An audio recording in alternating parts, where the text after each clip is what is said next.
Metallica! Yeah! Yeah! Yeah! Ah, yeah, that's right. Just sitting on top of my Camaro, tailgating before the Metallica show. Woo! That's right, man. Creeping death, motherfucker. Woo!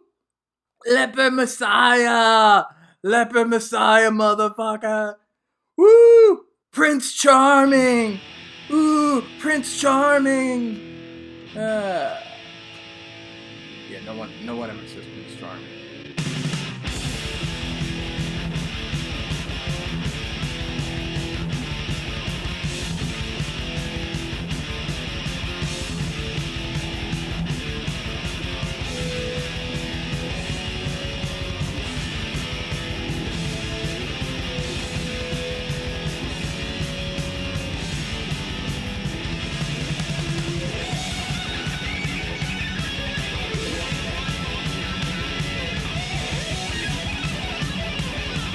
Howdy, folks.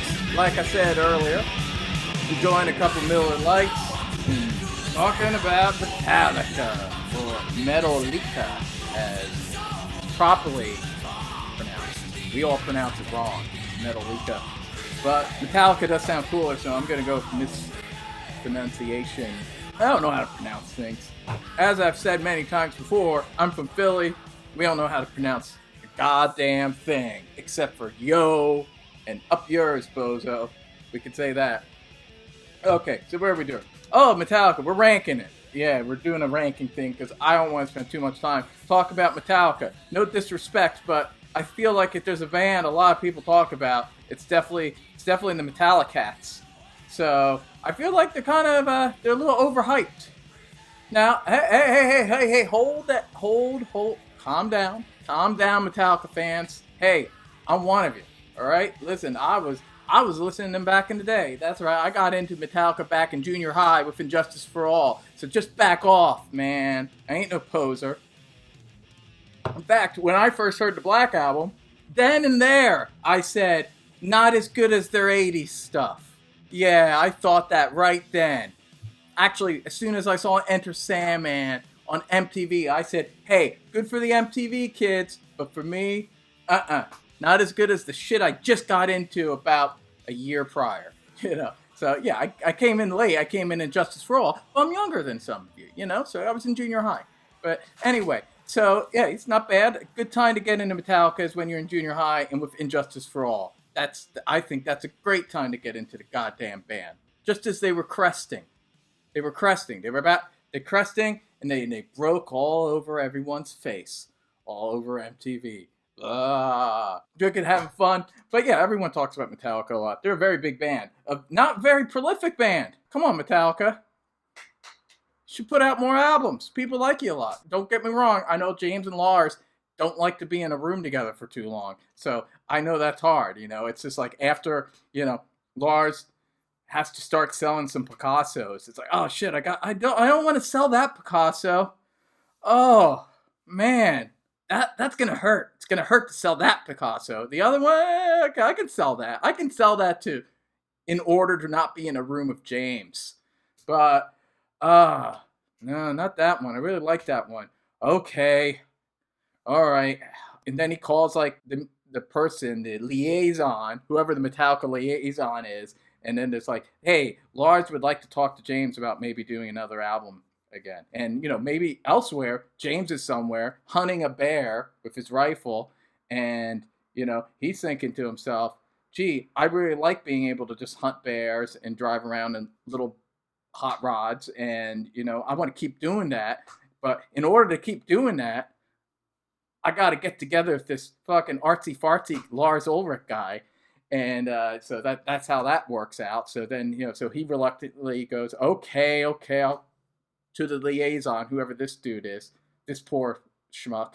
It's like, okay, we do it. And then they get together, and their people talk to their people, and eventually they get together. And this is how Metallica writes a song. James, he comes up, he's like, this is a riff. And then Lars is like, where's the rest of it? And James is like, I don't know, that's all I did. I'm busy driving hot rods and shooting bears. And Lars is like, okay, well, you got anything else? And then James goes, and then Lars like, okay, how about you take the first riff and then put that other part afterwards. And then we're going to keep putting parts together. And I'll tell you where to put that part, and then you'll put that part. And before you know it, they got a fucking song. And that's how Metallica writes a song. And before you know it, they can all go back to what they like to do. Anyway, so this is why I think that, even after just like 80 years of being together, they only have 10 albums. But hey, but for the 80s, they were really fucking kicking ass. And I think they even kind of liked each other in the 80s. Okay, so let's do it. Okay, one thing. I'm not counting live albums because I do not want to have to say how much I hate those albums with the strings, with the orchestra on them. Man, those albums are horrible. And I'm not counting that. What's that album they did with Lou Reed? Lulu or something? Lili, Lulu, La La, whatever. That's not a real Metallica album, so I'm not counting that. Obviously, that would be the worst if we were counting that. But we're not counting that. And then I would say, actually, the S&M, they actually did two. There was like one they released last year. It's like, why'd you release another one? The first one was horrible. Why are you doing that, Metallica? Why are you doing that? Stop it. Stop playing with orchestras. And then that's it. So everything else, I'm going to actually throw in, just because I want to beef up the numbers here a little bit, because otherwise just 10 albums. I'm going to throw in Garage Inc. Technically a compilation, but there's like an album's worth of new material that they recorded specifically for that project. So, god damn it, I'm going to count it. And you might be surprised what I think. Anyway, so let's start with the bottom of the barrel. Number 11. Okay, number 11. Yeah, it's Saint Anger. What did you think it was going to be? Of course it's Saint Anger. Okay, but hey, let me say something. And this is where you hardcore Metallica fans will see that I'm not a hater. I'm just having a little fun. Or it's all right. Could I make fun of millionaires? Is that right? Could I make fun of multi-millionaires that only put out 10 albums in like 100 years? Could I do that? I think it's all right. All right? Don't cry for Metallica. Don't cry. Don't cry. Cry for the fucking animals that James fucking shooting, or cry for the people that have to listen to Lars while he pontificates about why he likes that Picasso more than the other Picasso. Anyway, cry for those people, not for Metallica. Metallica, they're doing all right. They're doing all right. So so I could punch up. That's what I'm doing. I'm punching up a little bit with Metallica, and I've grown to like Megadeth better these days. Because, I don't know, maybe I'm rooting for the underdog. Or maybe for the guy who might be more talented and puts out a lot more records. Anyway, so even though it might seem like I'm making fun of Metallica, I'm a fan. Alright? Just understand that I'm a fan. And this is how much of a fan I am. I don't hate Saint Anger. So, unless we were counting S&M and Lulu, none of these albums I hate. Now, I'm not going to lie to you. I don't love this album or even like it. But I don't hate it. And I kind of respect it in a way. I respect it because it's definitely the album they wanted to make. Some people say it's like nu metal. It's a little nu metalish, but really it's just Saint Anger. It's its own monstrosity. It doesn't really sound like anything else ever recorded before or after. Not just by Metallica, like by any band. So it's original, and it's kind of their avant-garde album. I feel like it's a bit, you know what this album's like? It's like a slab. It's like a gnarly slab statue. Like you go into an art museum and you see this like slab rock, and it's got like half a face and a tire in it, and it's kind of it's fucked up, and you're looking at it and there's some jagged metal in it, and you're looking like, is this art? And then you realize, yeah, it's art. It's because it's got like a little plaque that says like the name of the artist next to it. That's Saint Anger. Saint Anger is that gnarly block that it's not pleasant to look at, and it might have not even been that hard to make. But it is art, and and it's so there you go. So this is an artistic album. I like the title track. Title track's a good tune, and I don't even mind Lars's trash can from hell drum sound if it was just used in one song. Like if it was just used for Saint Anger, I think, hey, that's kind of cool. That's kind of a cool, different kind of sound. It sounds like he's beating on a fucking pipe with a pot. Yeah, that's kind of cool. That's different. But then every fucking song has that drum sound, and then you're like, no, Lars, yeah, that's not a sound you want to hear throughout an album. So, I respect you trying to do different shit, and I understand. I watched that movie, to some kind of monster movie, so I understand that James was showing you all these shitty stock riffs. So you had to do something to make them kind of interesting. But come on, man, use different sound effects at least, This all had like the same sound effect on it. It's just, horrible. Even your dad said it was shitty. I know that had to hurt. I felt for Lars. When his dad listened to Saint Anger, and his dad's just like, it's just not very good, son. You can see Lars dying inside. Poor Lars. It's a little Danish heart. To be fair to Lars's father, I don't think you're pleasing anyone's dad with Saint Anger. So anyway, cool album that they did, and from time to time I do listen to it and think, oh, this is kind of interesting, but it ain't rock and roll. Okay, number 10. Hey, Mick Watkins, I know you love this album, so I'm sorry I'm making it number 10, but I don't hate it. But I definitely don't dig it the way you dig it, and that is Load. Yeah, Load.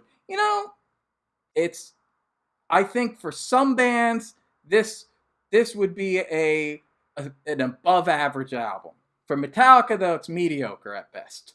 It has some songs I like, and it's not horrible. And I don't have a problem with Metallica doing different kinds of music and not being thrash all the time. If you've watched my other videos, I actually have very eclectic tastes. For God's sake, I did a Waylon Jennings video. So I'm not even I like country music. I like some country music, and I like funk and psychedelic rock and all kinds of shit. So, hey, if they want to do it, Load. And then there's these people who say, oh, they wouldn't have gone this way with Cliff Burton. You don't know your Metallica, because Cliff Burton was all about like Blue Oyster Cult and like, Leonard Skinner and Velvet Underground. He liked all kinds of shit. So I think he would actually have encouraged Metallica to go in this direction. And so I feel like it's part of Metallica's DNA that they were going to eventually get a little more classic rock. Because even in the second album, they had like Fade to Black, which has a touch of a Skinner quality in my opinion. So to me, like, the writing was on the wall that at some point Metallica was going to do albums like this. So if you were reading between the lines,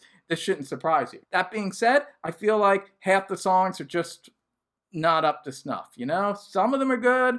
Some of them, I don't listen to the Load albums that much. And I know you're thinking like, oh shit, you didn't say Reload yet. Isn't Reload generally thought to be worse than Load? Obviously, I don't think that. Although, I don't think it's that much better, as you'll see. But anyway, so we got Load. Oh yeah, 2x4. That's a song I really love. Love 2x4. That song kicks ass. It's tough. That's a strutting, tough sounding, grungy kind of biker rocker song. And at the best, the Load albums have a touch. You can hear that they were really listening a lot of like Blue Oyster Cult and stuff. They have a kind of touch of that kind of gonzo biker rock with a couple of songs on Load and Reload that I really dig, And I don't mind a little touch of the southern rock too. I don't mind that. I like 2x4 is great. House of Jack Bell, a little overlong. Not a bad Alice in Chains ripoff. I do dig Alice in Chains. I think Alice in Chains do Alice in Chains better than Metallica. Until It Sleeps, all right. Don't love it, but don't hate it. It's a catchy enough song. King Nothing, doesn't do nothing for me. Hero of the Day, I do not like this song. I can hear it's like a good pop rock song, but it just doesn't do it for me. It ain't my kind of pop rock song. But, I can, if you like it, that's fine. Bleeding Me, that's a cool song. I like that. Don't like The Cure. Don't like Poor Twisted Me. Don't like Wasting My Hate. Oh, God, the album really starts going downhill here. Mama Sad. Thorn Within. Oh. I always forget what that song sounds like, and it's 5 minutes and 52 seconds. So for 5 minutes and 52 seconds, they make a song that I don't ever remember what it sounds like. Ronnie, that's all right. And The Outlaw Torn, that's cool. I like that song. So that song's good. So there's like about an EP's worth of good songs on this album. And then I'm going to look at this. Now this one, number 9, Reload. You see, I told you I didn't like it that much better. I do like it a little bit better than Load, and I'll explain why. Because there are 4 songs on this album, and you'll be surprised what one of them is. 4 songs on this album that I like better than anything on Load. That's right. And 2 of they's songs I love. Uh-oh, what's that in the background? It's a Japanese ghost. It's my wife, the Kathy Face. Say hi, Kathy Face. Hi. Hey, she's a beautiful lady. Anyway. I'm talking about the Metallica with the boys. Sorry. Get back in your room, woman. I'm talking Metallica. Yeah. Anyway, no, I love her. I'm just kidding. Anyway, so Reload. Don't cancel me. Anyway, so Reload. Yeah, I really like some of the songs. Yeah, I know some of you hardcore thrash guys are going to think this is lame, but I don't give a shit. I'm my own person, and I like what I like. I love Fuel. Yeah, Fuel kicks ass. This, to me, sounds more like a fitting Motorhead tribute than the one they eventually did, Murder One, many years later. This sounds like kind of like a Motorhead song. It's kicking, it's rocking, it's fast, got a nice riff to it, kicks ass. It's a nice, just straight up metal song. Good old fashioned party metal song. Watch your NASCAR, drink your beer, and crank up fuel. It's party time. I prefer Metallica making kind of dumb, fun party metal than getting all grungy. That's another reason why I like Reload a little more than Load. To me, it's a little more metal. The Memory Remains. I love this song. That's right. Love The Memory Remains. I think it's their greatest song in the 90s. That's right. There you go. There again. I think Cliff Burton would have dug it too. He would have dug that Merry and Faithful shit, that nursery rhyme. It's creepy. And this is exactly the kind of stuff I would want Metallica to do if they sold out and got more commercial. Because this to me it's commercial, but it's weird. It's like kind of creepy and dark and it's great. And there's a reason why Fuel and The Memory Remains, they still play in concerts. Because those songs are really catchy and they're memorable and I really like it. And I really love the third track, Devil's Dance. That's a badass tune, Devil's Dance. It's grungy and dark and sexy. I love that song. Unfortunately for Reload, then The Unforgiven 2 happens. And oh man, that's horrible. It's horrible. And I'm not a hater of the first one. I like Unforgiven. But this is a shitty sequel. And an unnecessary one, which most shitty sequels usually are. This is very unnecessary. They essentially just take what was interesting about The Unforgiven, which was that it was heavy in the verses and then soft in the chorus, which normally, rock songs kind of do the opposite. Whereas this one does the traditional thing of soft verses and then a heavier chorus. And it's just like, well, okay, so you just did The Unforgiven again, but made it less interesting. So good work, bozos. Okay, that was a waste of time. And then, Better Than You, that song sucks. Slither sucks. Carpe Diem Baby. Carpe Diem Baby. Carpe Diem. Is that it? Carpe Diem Baby. I don't mind. That's a little like a weird BOC song. I kind of dig that song. Bad Seed sucks. Where the Wild Things Are. Kind of weird. But not great. Prince Charming.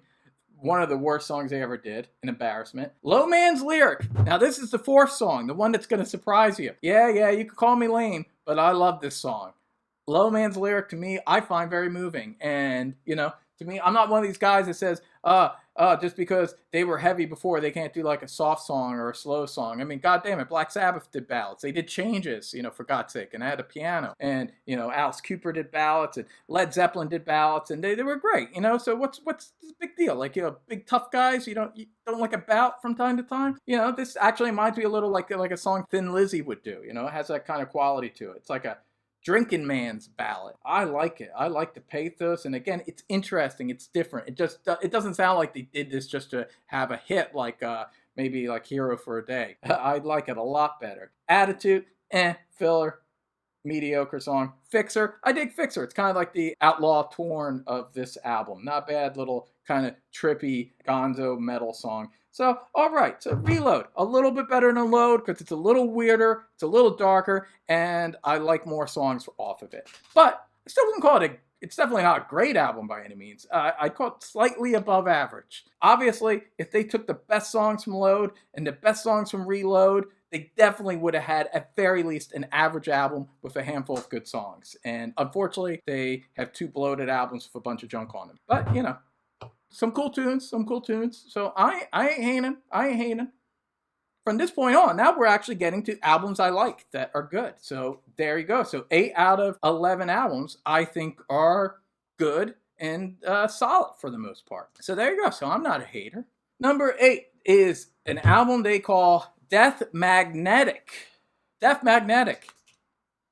Yeah, it's good. This was like the Return to Thrash Roots album because the Loads did well. They sold well, but, they didn't age well already in the 2000s. And Saint Anger, everyone universally hated that album because even though it was heavy, it was not like the thrash. It wasn't in the style of their thrash music from the 80s. So Death Magnetic was definitely going back more to those roots. And they got Rick Rubin, because he's such a genius. He always has this great idea. How about you sound the way you did back when people liked you? Yeah, and then they go, wow, our mind's blown. This is why we go to you, Rick, because you're the guy that will think of that. And then he'll also mix an album to be really, really fucking hot. It was unlistenable for many years. I got the iTunes remaster. There was like, like there's a soft reboot in Hollywood. They call it a soft reboot of a franchise. Well, there was a soft remaster that they didn't really advertise, but it's out there. Go on iTunes and you can get a Death Magnetic that is not painful to listen to. So it sounds like a real Metallica album. It's great. And the songs are all pretty solid for the most part. I like it, I dig the songs. It's not the most original album. It's really obvious what they're doing, that they're just going back to doing the thrash thing. There's a little bit of a difference here and there. Broken Beat and Scarred, that's a good tune. All Nightmare Long's great. Cyanide, that's great. The Judas Kiss, I dig. My Apocalypse is all right. Yeah, it's good shit. It's good shit. At the time, was the best album since the Black Album when it came out. But then there was another album that came out after that, and that album was Hardwired ... to Self-Destruct. I don't quite get the ellipses, the ... thing. It's kind of like Megadeth, except for when Megadeth did it, it led to like an ironic joke. Like there was a reason for it. Whereas Metallica, because they're not as witty and clever as Megadeth, they just go hardwired ... to the thing that you'd expect them to say. That aside, it's a good album. Could have been great. Could have been their best album easily since the Black Album, if not Injustice for All. Actually, I think it would have been their best album, Justice for All. But this is the problem with this album. And I like it, again, so I'm not dogging on this album. Very good album, good, much better mastering, better production because they got fucking Rick Rubin away. One thing I noticed about Rick Rubin, he works with some bands. He did this with AC/DC, and then with Metallica. This happened with AC/DC and then Metallica. They do an album with him, and then the next album is with the engineer. Because I guess they liked working with the engineer, but in both cases, they probably thought Rick Rubin was a tosser. Because, that's why here he is. Although he did some great stuff back in the 80s, like Danzig's first album, and, he does Rain and Blood. Oh, that shit, that's good. That's good shit. But later, I'm not a big fan of his later production work. The first disc of Hardwired ... to Self-Destruct is great. Not a bad song on it. Easily their best stuff since Injustice for All. Love it all, especially Atlas Rise. Woo, that's a great tune.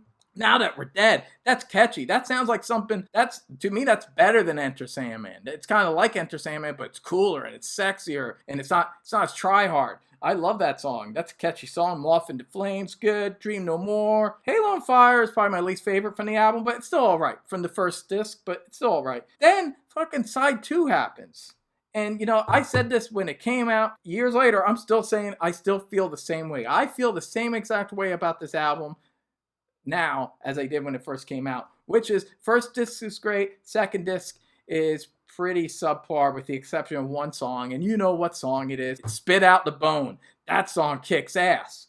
Love Spit Out the Bone. That's probably the best song on the whole damn album. But then there's Confusion and Man Unkind, Here Comes Revenge, Am I Savage, and Murder One, a very disappointing tribute to Lemmy. All these songs sound kind of like mid-tempo, kind of Load type songs, but not even as good as some of the Load songs. So very disappointing. It's just like you had it. You were so close. If only, and it was really easy because these songs aren't that long. They could have done this if they just put Spit Out the Bone as it just had a 7-track album. They could have fit this all in one disc, too. I looked at the times here, and it would have been real easy peasy. All they had to do was Spit Out the Bone after Halo on Fire, 7 tracks, and be fucking out. They would have been fucking pimps.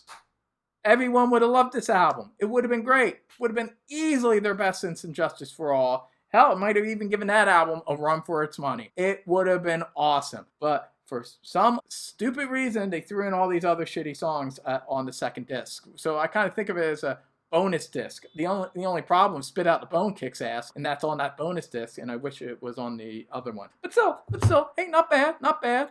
Great production, and definitely better than every album after this one. Okay, here we go. Number 6, Garage Inc. There we go. Yeah, Garage Inc. Now, hear me out. Yes, I'm only putting this above Hardwired and Death Magnetic because of the second disc, which is essentially a compilation album. But the Garage Days Revisited EP is one of my favorite things Metallica ever did. It's an EP, so we're not counting it on the album list. But god damn it, does that help push this over the edge? Because I love the Garage Days Revisited. $5.98 EP, and it's a bargain at $5.98. But anyway, I love that EP. Plus, then you have all those other great B-sides and stuff. You got like the Prince and Bread Fan and Stone Cold Crazy. That's cool. I like their cover of that. And it's all really great shit. So that second disc is it's one of the greatest compilations of covers and B-sides ever. And I don't hate the first disc. I think the first disc is still the newer covers that they did in the mid-90s. Yeah, I mean, yeah, they're not as kick-ass as you can clearly hear when you listen to the second disc. They're not as kick-ass and awesome as they were then. But I still prefer the mid-90s covers to the Load albums for the most part. I like their turn the page. Not as much as the original Seeger, but I do like that they replaced the saxophone riff with a distorted slide guitar. Because I even though I love that song, I always, whenever listening to that song, the Seeger version, I always thought, wow, I don't like the saxophone. I don't think a saxophone should be doing that. I don't feel that should be a saxophone. I feel that should be a steel guitar or a slide guitar. So I feel like Metallica kind of righted that one wrong of the song. And I like that video they had with the old busted up stripper. That was a cool video. I like that. So that was cool. Die, Die, My Darling. Hey, decent cover. Of course, the Misfits version's better. Their Merciful Fate medley is, it's cool that they did it, but just listen to the Merciful Fate stuff. It's much better just to hear the actual Merciful Fate versions. It's much better. I actually liked their Whiskey in the Jar. And in fact, the thing I used to do at the bar a lot would be I'd play the Thin Lizzy version, and then, which in itself was a cover. That's like an old traditional Irish folk song. But, obviously Metallica's covering the Thin Lizzy version because they're like doing the guitar hook. So I would play the Thin Lizzy version in the jukebox. I always I'm that guy, I'm that asshole that takes control of the digital jukebox at the bar. I used to before this goddamn pandemic. And then go right into the Metallica version. And they really work well together because one's kind of slower and kind of more chill. And then it kicks in with the drums and the guitar, the Metallica version. They work well together. That's all I'm saying. Try it out. Try it out sometime. You'll see what I'm talking about. Don't like their version of Tuesday's Gone. It's really limp cover. I feel they should have done like something like Simple Man. Like an electric version of Simple Man, more in the vein of like Turn the Page. I feel like that sounds more like a Metallica song, and it might have even been a hit for them. So I feel that was a bad choice. And so, yeah. So anyway, so pretty good. Metallica's a good cover band, Not bad. Not bad. Stupid cover. I don't like that cover with them as mechanics. Anyway, not bad. So there you go. So, we're going to get to top 5 now. Top 5 Metallica. For these albums, I don't need to look at my goddamn phone. Oh, wait. Do I have to look at the list? Well, yeah, just in case. I got my list here. Uh-oh. You saw that for a second. Okay. Hold on. I'm getting another beer. All right, I'm back. Second beer for the top 5. My top 5 favorite Metallica albums. And what do you know? It's their first 5 albums.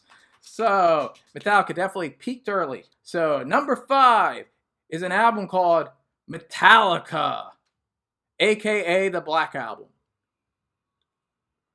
This is their biggest selling album.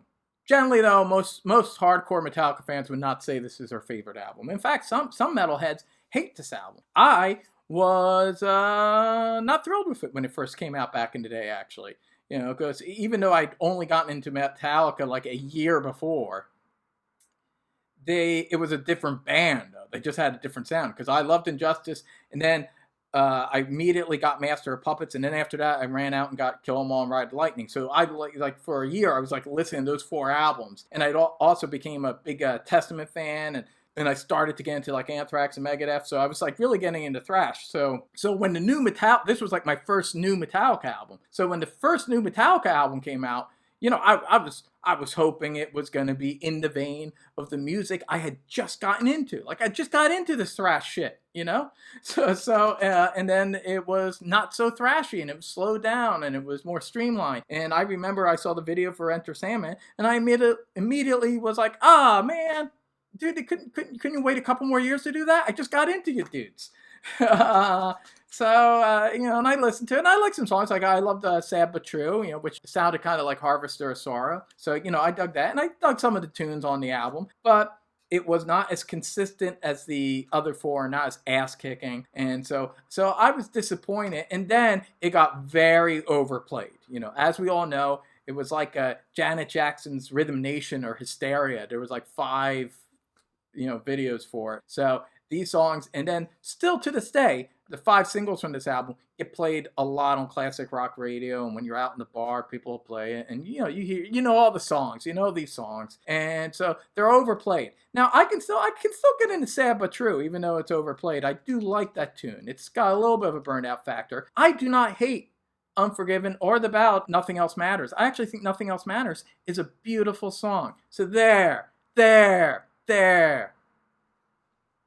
I have heart, man. I hear that song and I'm moved, and it makes me think of James Hetfield, thinking, I love this lady and I want to write her a song. And what's wrong with that? Tough guys can write songs for their ladies as long as it's coming from heart, And I feel he did. I don't think he wrote it just as a hit single. I feel when Lars heard it, Lars like ka-ching, thought, yeah, let's fucking release that song. What the fuck is this? You might have told you about the Valley and shitty mufflers. Anyway. So, yeah, I thought Lars was like, yeah, let's fucking release this. Let's get some money, man. I want to buy some Picassos. Enough of this bullshit. Let's do it. Let's put that song out there. But we got to keep cool. We'll do a video where it's just us in the studio, and we'll throw darts at Kip Winger. That way, it looks like we're still legit and not just releasing a love song, to the MTV crowd. I know what you're doing, Metallica. I knew what you were doing even back then. I was like, well played, Metallica. You're trying to look legit, even though you're totally selling out. But it's all right, because it's a lovely song. And it is possible. We live in a complex reality where it's possible that you could sell out and it could still result in some decent art. How the fucking Beatles sold out right out of the gate. Immediately. The Beatles sold out as soon as they put on suits and ties, got rid of their leather jackets, put on suits and ties, and started writing little bubblegum songs for girls instead of playing straight up rock and roll. So, hey, but the songs were really catchy and they were well written and they were the Beatles. So, so people don't mind that they immediately sold out. First album, boom, selling out. So sometimes bands sell out, and Metallica, they had 4 awesome albums before they sold out. But let me tell you something again about why Metallica is number 5. This album is a grower. Yeah, it grew on me over the years, over the decades. I would find myself going back to this, and this is the key. It's about the deep tracks. This album has really great deep tracks. Holier Than Thou, Don't Tread on Me, The God That Failed. I love that song, grungy thing. And that's the thing, too. People say, oh, Metallica jumped on the grunge bandwagon. I was like, dudes, they did Harvester of Sorrow was actually released as a single in 1988, and that was slow and grungy. And then this album it came out before Nevermind came out. It was like the same year as Facelift, I think. I think it was like 90. And there's like slow grungy songs on this album, like The God That Failed. I mean, so Metallica could do grunge. I feel they helped develop that subgenre. So The God That Failed kicks ass. I like A Wolf and Men, Shape Shift. So cool, some cool tunes. Nice song to play if you're lady, Nothing Else Matters. It's a pretty song. Hey, so I like this album. It's a good album. It's a good album, and at times, if I had enough drinks, I think it's a great album. So number 4. Now, this is the top 4. You can't argue with the top 4. These albums, I don't even need alcohol to think they're great. They are great. They're masterpieces. And I'll tell you this, even though Metallica has, have been lazy motherfuckers and rich and lazy motherfuckers that don't really put out a lot of albums. And even though I don't mind them personally. I think James and Lars are all right, but I can see why people might think they're assholes. Especially Lars. I think he gets a real raw deal. I like Lars. I don't have a problem with Lars. I like to make fun of him sometimes because it's fun. But I like the guy. And I think Metallica would not be Metallica without Lars. You can't do it. Not just because James literally can't write songs without him, but I feel as a PR man, and he's got personality in his drums. Like even if he can't keep beats and keep up the tempo anymore, he's got personality, man. And man, if you back in the day, fucking people talk shit. Watch that From Seattle Injustice for All video for 1989 that was included in the Binge and Purge box set.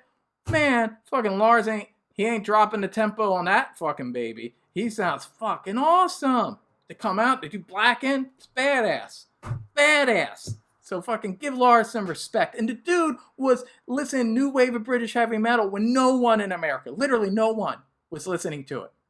And this little crazy Danish guy was buying Motorhead records and like the first Iron Maiden album and Diamond Head, and then he flew over to England and followed around Lemmy and these bands. Man, this guy was the real deal. He loved metal, and there wouldn't be Metallica, there wouldn't be Thrash without Lars Ulrich. So recognize.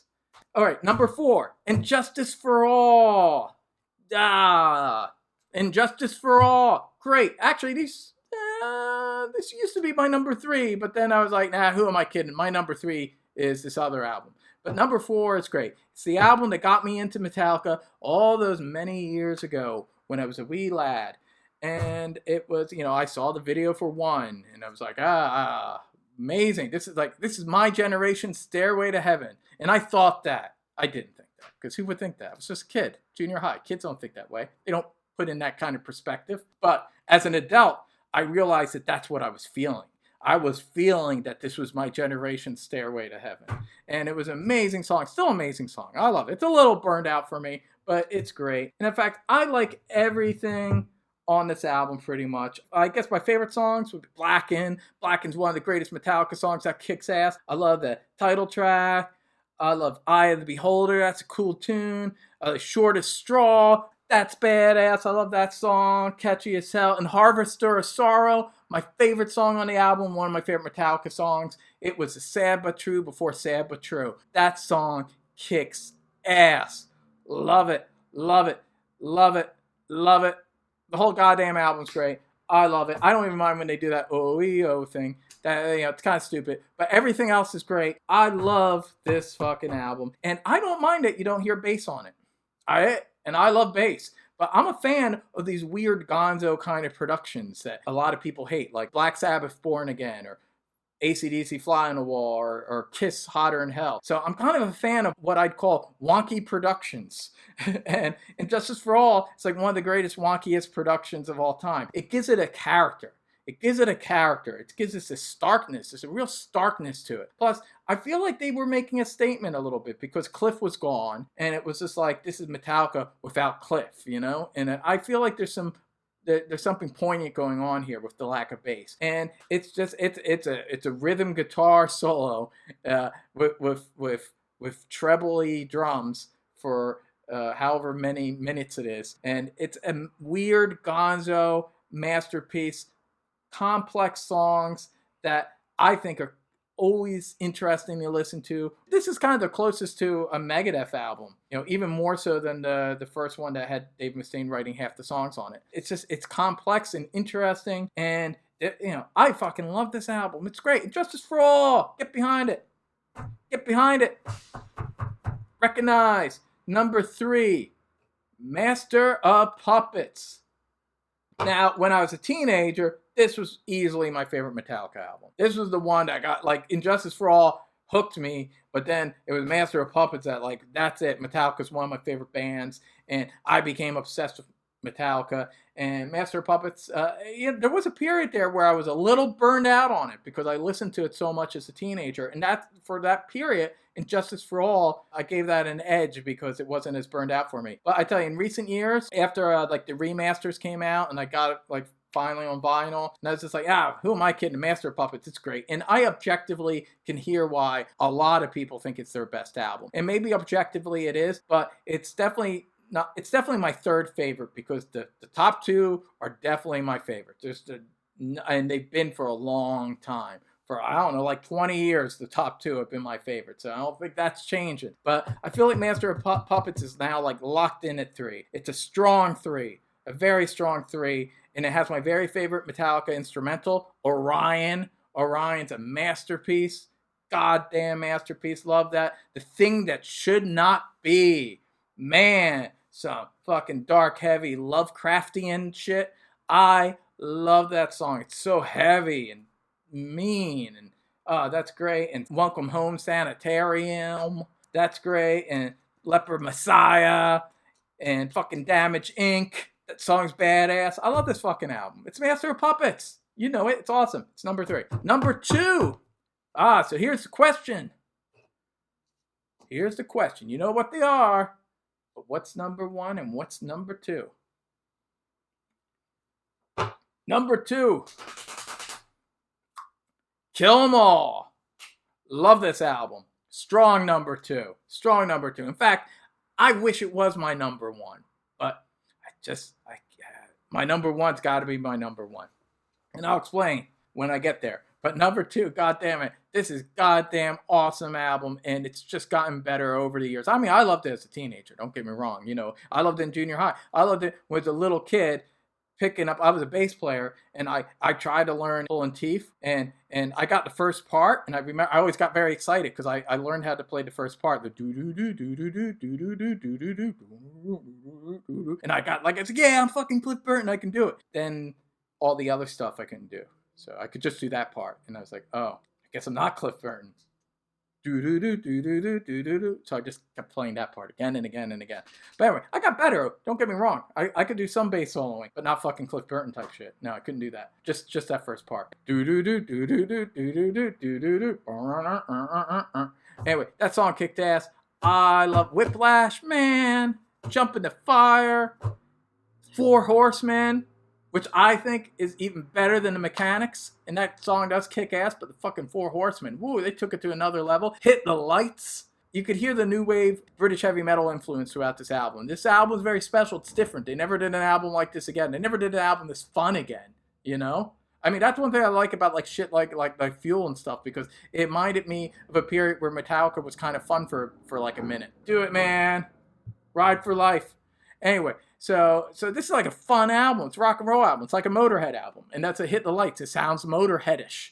And it's fun. It's like party time. It's Kill 'Em All, but it's like Kill 'Em All in a fun way. It's like, you know, it's like a rowdy fight where everyone has a drink afterwards and becomes friends after they beat each other up. And that's great. And No Remorse, Phantom Lord.